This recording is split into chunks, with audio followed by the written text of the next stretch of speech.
Alright, hello everybody. I am Lively Raccoon and this is Bomberman 64. Doing any percent normal, gonna have a comfy old time. Alrighty, so I'll give a bit of a countdown from 3 in a second. Okay, 3, 2, 1, go. Alright, so first thing we do in this run actually is reset the console. So we create the file, then we immediately reset because when you create the file, it triggers a big old cutscene and we don't want to watch that. So we're into our first level. First thing you'll notice I do is zoom in the camera with C up. Just, an N64 game as it has a decent amount of lag, and just having less things on screen makes it so that we have not as much lag. Ooh, and immediately I made a bit of an error. So there's 2 pillars that you have to destroy to drop down that little cage, and gotta time the bombs. So you kick the bombs and then you hit R to stop the bombs, and you have to time it pretty precisely because your explosions are so small. Now just a little bit early on that first one, but that is alright. So this first level is pretty basic, just hitting these 4 switches, which will then open up that force field and allow us to get to the crystal. One thing you'll notice about this run is that I am playing on the English version of the game. There is a bit of fun lore behind that. When I first started playing this game in around 2013, we thought that there was no difference between the Japanese and English versions. And that's really because in terms of text, there's no difference there. But then I discovered that I was starting to lose time on the first split to people who were running on the Japanese version when I was running on English. And I said, look, the game actually starts up slower on English, so English loses like 5 seconds to the Japanese version. So we thought the Japanese version was fastest in like 2014, 2015. And then a couple years ago, Foot Big Mike, another runner of this game, discovered that the English version actually loads faster. So after a lot of back and forth, it has been discovered that the English version is the fastest for all categories, and for any percent, it's about 5 seconds faster. So here's our first mini-boss. Mini-bosses in this run are going to go about that way every single time.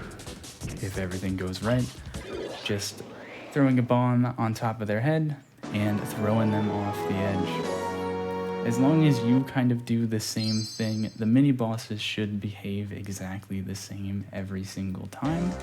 So we have strategies for each of the mini-bosses that should get them off the edge in 5 seconds or so, kind of varying between different mini-bosses. So then on to Green Garden 3. Green Garden 3, we have this crystal again that is the end of the level trigger. And in this level, we can get to the crystal, and then it gets moved around by that flying enemy, and eventually he'll get taken out and we'll be able to finish the level. That was really good movement there. In a second, we will see our first power-ups. So there are 2 types of power-ups that we can see, which are bomb upgrades and fire power upgrades. Let's see what we get here. Oh, we got 1 of each. That's actually my preferred power-up drop there. So for bombs, you start out the game with only 2 bombs, and for this run, you only need 1 additional bomb. So for the rest of this run, now that I got that bomb upgrade, I can place down 3 bombs at a time, which is all I will need. And then for firepower upgrades, you can have up to 2 to make your explosion as big as it can get with normal bombs. and right now I have one, so later in the run I'll hope to pick up one more.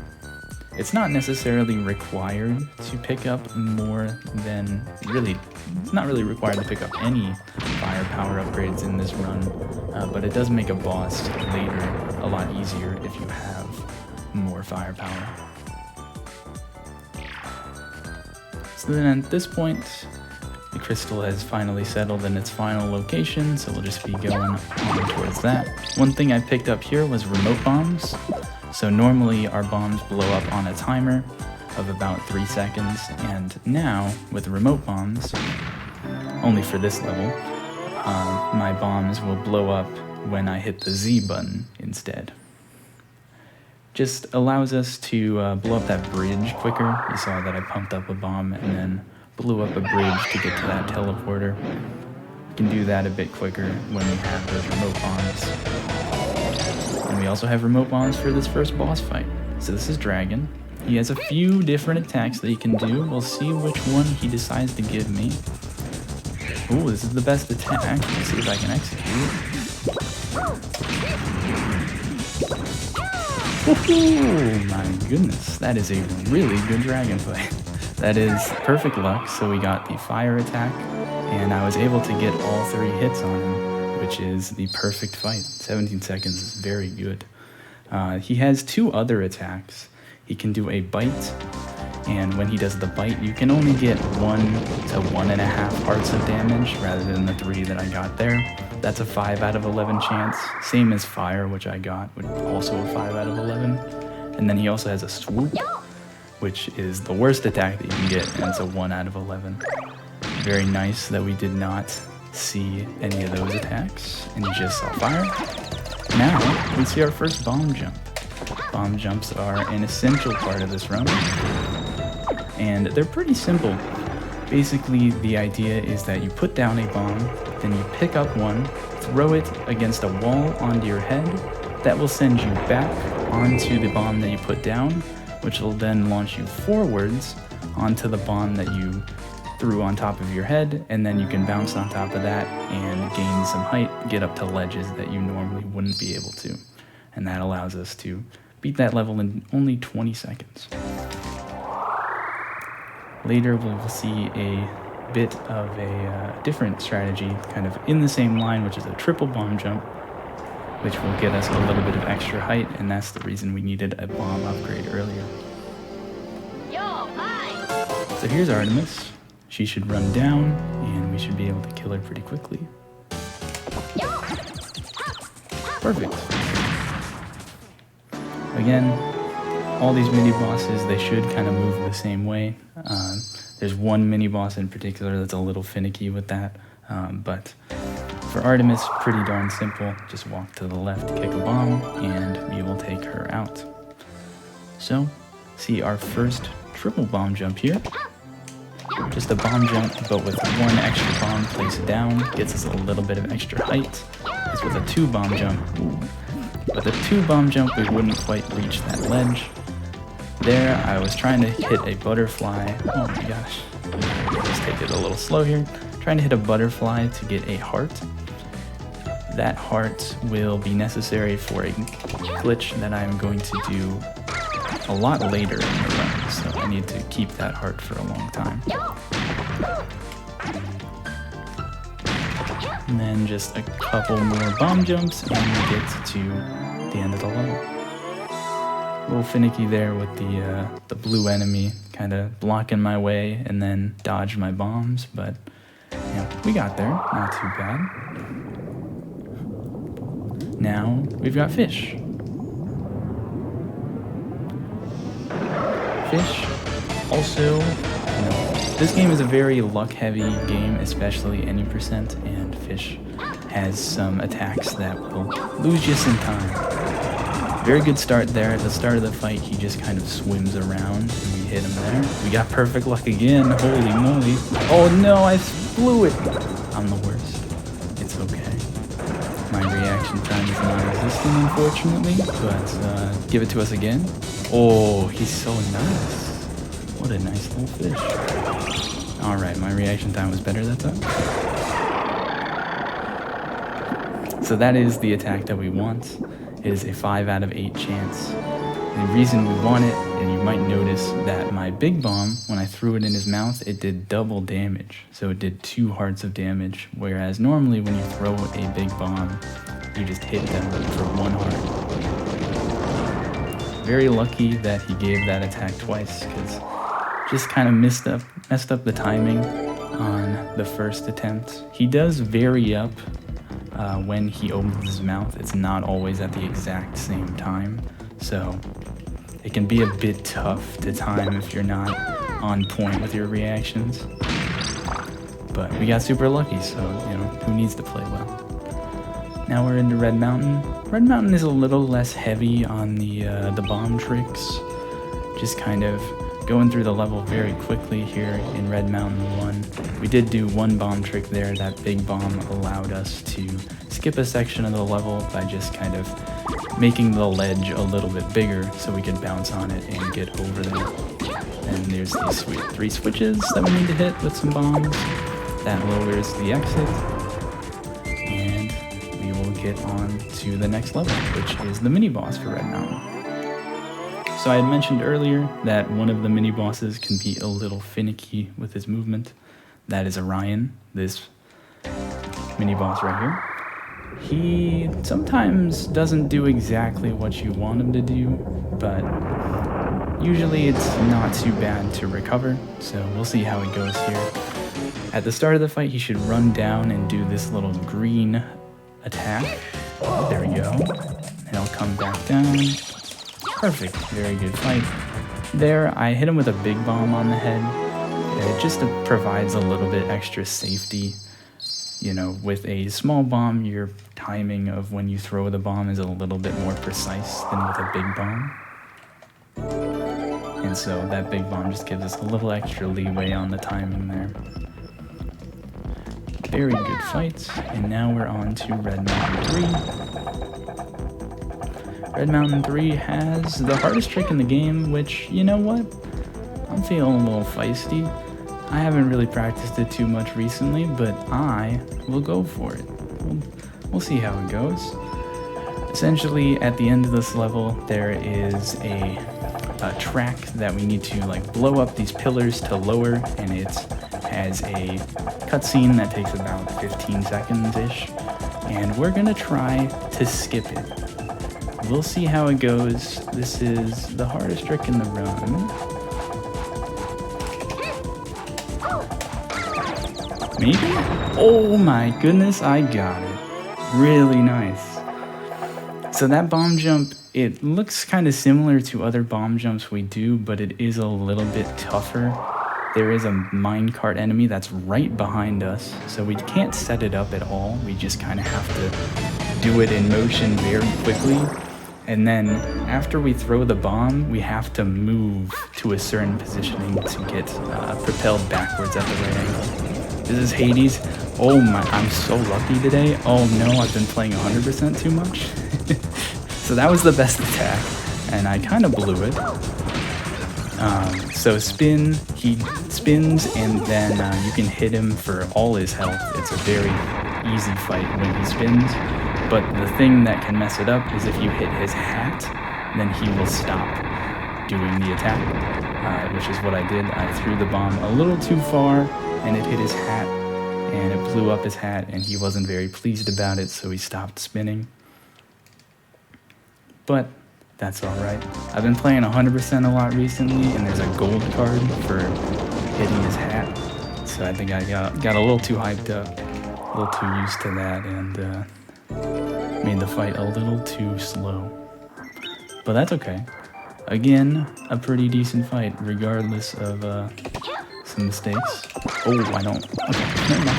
I was about to say I don't like that spacing, but I'm a fool, and the spacing worked out perfectly. So this is White Glacier 1. The White Glacier levels have a bit of a gimmick to both of them.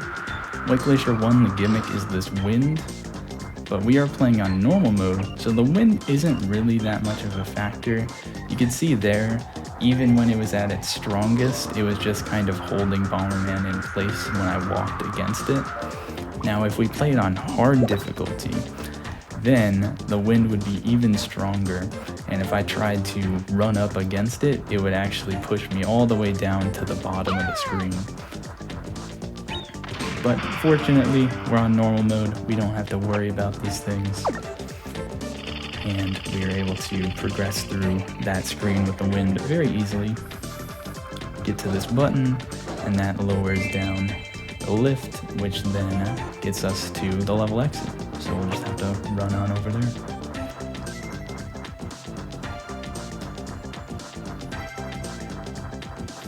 Cool. Next up is Regulus. Regulus is a little bit different than other mini-bosses in terms of how his quick kill looks, but it is the same kind of process. We are going to kick a bomb into him and throw him off very quickly. The easy strat for this, which I am going to do, is I'm going to run down and wait for him to dash, and then I'm going to take him out when he dashes. Perfect. Depending on how many bombs he kicks, because you saw there Regulus kicked one bomb before he dashed, sometimes he can kick like 4 or 5. It can be a little bit slow, but that was pretty darn good.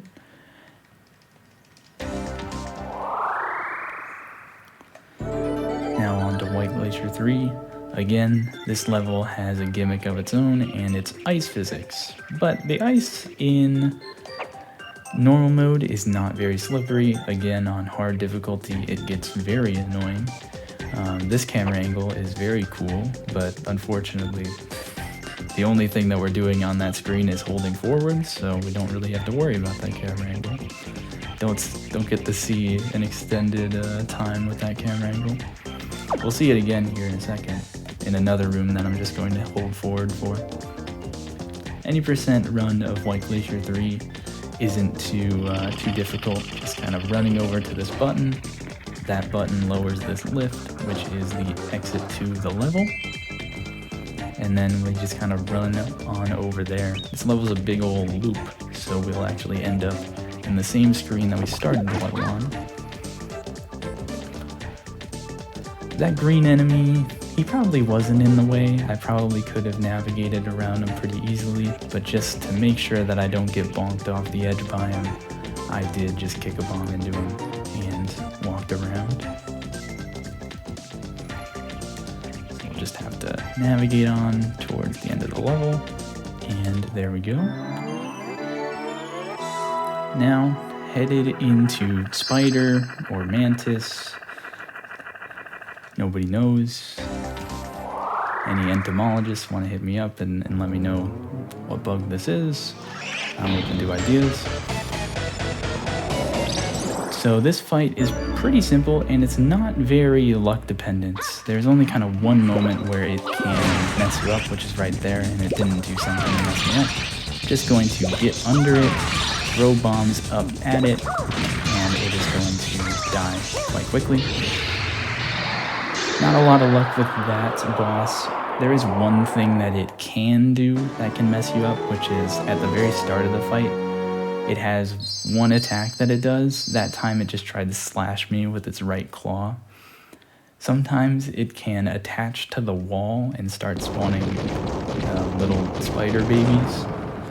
That attack you do not want to see. It doesn't happen very often, but when it happens, it is a bit of time loss, depending on how it goes. So here we go into Black Fortress 1. This is what I needed the heart for. I collected that heart in Blue Resort 3, and fortunately things have gone quite well so far, so I was able to keep it all the way up until Black Fortress 1, and in this level it will allow us to do a glitch that is going to skip a mini-boss and a cutscene. A little bit about kind of... Hold on. What's the next one? Okay. Alright. A little scary there. I messed up my gap jump. Those gap jumps are intended, by the way. Not required, but are intended for going through this level. Nearly got ran over. Then we're going to do a triple bomb jump right here. Get on up here. And head on towards where the glitch is going to happen. So I'm going to take damage with a bomb in my hands, and then I am going to fall off an edge, and what? I'm actually going to do it a different way. I'm just going to take damage with a bomb in my hands, then fall from a height, kick a bomb when I land, and it'll put Bomberman in this floating state where no triggers will happen. Essentially, there is a mini-boss trigger that I just passed over, as well as a cutscene that do not happen. Essentially, when Bomberman falls from a big height, he gets stuck in like a landing animation, and that glitch just... not the internals of what's happening during that glitch, I don't totally understand, but basically Bomberman gets stuck in that landing animation and just kind of floats across the floor. So here's Harvester, one of the most painful parts of the run. This is a pretty nice attack. That attack where he does those high arcing rockets, I'm able to sneak in a big bomb, which helps quite a bit in terms of taking him out. He's moving a lot. Oh, I got it again. This is not bad. Oh, well, I was a little late there. I was trying to wait until he was going to be vulnerable again. But still, a very good Harvester fight there. That was why I wanted firepower upgrades earlier in the run, because the strategy for that boss is largely to kick bombs at him. And so, because he moves around quite a bit, and that room is big, and Bomberman can only kick bombs in 8 directions, you want to make your explosions as big as possible to hit him. So now, we're in Black Fortress 3. This is the longest level in the game. We've got some cool bomb jumps, and we're going to have to navigate around some enemies, which could be a little spooky a little bit later. But just kind of going to hit this button that's going to activate an elevator at the end of the screen. Then I'm going to bomb jump up here, do a little gap jump over here, and then get to that elevator that button just activated. Blow up this box, wait on that explosion, and then get to this next elevator. This room can be pretty spooky. I'm gonna take it relatively safe, probably. Yeah, this purple enemy is kind of hanging out in the middle. I would love to just navigate around him, but when he's in the very middle like that, it can be a little tough. So I just kick a bomb into him and throw him off, just to make sure that he's not gonna be an issue. Then do a bomb jump to skip having to walk through those lasers. And then another bomb jump here. This bomb jump that I just did doesn't save a whole lot of time. You would just normally hit the 1 switch and then walk over here, but it does save a little bit of time to bomb jump instead. And now we are headed towards the end of the level. Ooh, this green enemy, interesting placement, but not too bad. He was like all the way down, so I just kind of had to be up on the platform to avoid him. Now this wall can only be destroyed by a big bomb. Oh, okay. So we do a pretty cool trick there to skip having to wait for the fuse of the big bomb. We kick a bomb, then start pumping up that big bomb, which I don't think I've explained at this point, but you mash A to pump up that bomb to make it bigger. So you kick that bomb, then start pumping it, and then throw the pumped up bomb into the kicked bomb, and that skips having to wait for the fuse of the pumped up bomb. Alright, and now we're on to Altair, the final boss. Altair has 2 phases. Both of them have a pretty easy quick kill that is not luck dependent. We used to have a strategy for this first phase that was dependent on the movement of this laser guy, and it was not a good time. You wanna fight me? But yeah, this first phase, there's Altair, and then he has his laser friend Vega, who can walk around and shoot lasers at us, but probably will not get a chance to do so. Oh no, I messed it up.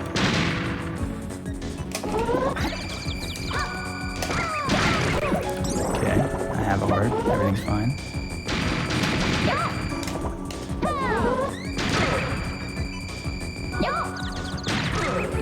Just gonna kick bombs at him. Alright, we got him. That was a little scary, but that's okay. I just walked a little too far to the left before I kicked that bomb down right. I could have still gotten the quick kill, but I didn't quite react. And now we're on to the final phase. Time is going to come up in a second. I'll finish you. This has a very easy quick kill. You just kick a bomb forwards, pick him up, throw him off, and time.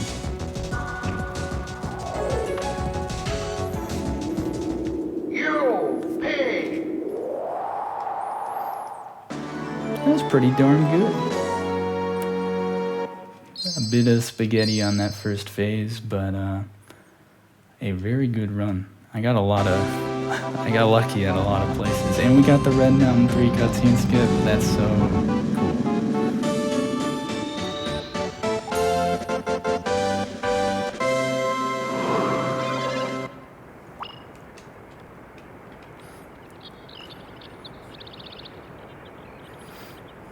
And since this is the bad ending of the game, Sirius, our friend, tells us that he is disappointed in us, and then he flies away. That was close. We did it. For anybody who doesn't know, when you collect all 100 gold cards in the first 5 areas, you unlock the last area of the game, and Sirius is revealed to be the true bad guy. Which is very surprising considering how nice he is to us.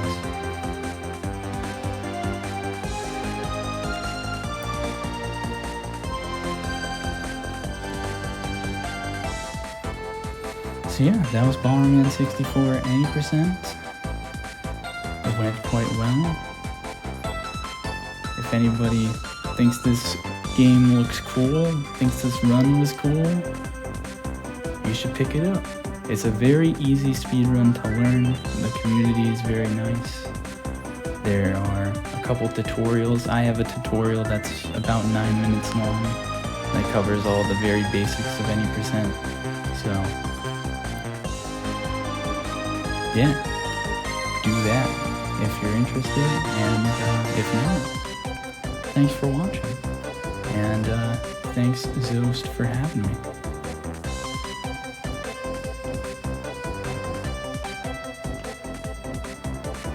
Thank you so much.